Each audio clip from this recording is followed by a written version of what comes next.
Today, the old duck and cover films from Cold War days seem campy and quaint. To many, a nuclear blast and its resultant electromagnetic pulse, or EMP, seems so unimaginable, so unlikely, that few worry about it, and fewer still take any precautions. It's not real, and it's something out of a James Bond movie. A general consensus is that it is not a real threat. It's not imminent by any stretch of the imagination. Tell that to Dr. Peter Vincent Pry, who heads Congress's EMP Commission. We have information, for example, the data from actual high-altitude nuclear detonations that were conducted by us and the Russians back in the 1961-62 time frame that did things like knock the lights out in Hawaii. An EMP is a short burst of electromagnetic energy that all nuclear explosions produce to varying degrees.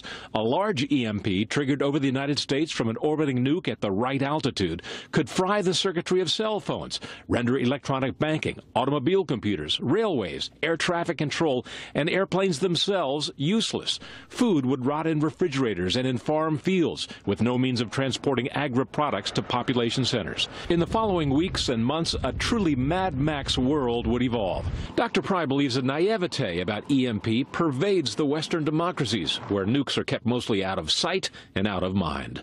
But for totalitarian and authoritarian states, as in the case of Iran and possibly North Korea, the use of nuclear weapons is not only unthinkable, but in their open source military doctrine, they've written for years about being able to win a nuclear war, that you can fight a nuclear war. Adding to EMP worries, North Korea's recent successful test of a solid-fueled ballistic missile.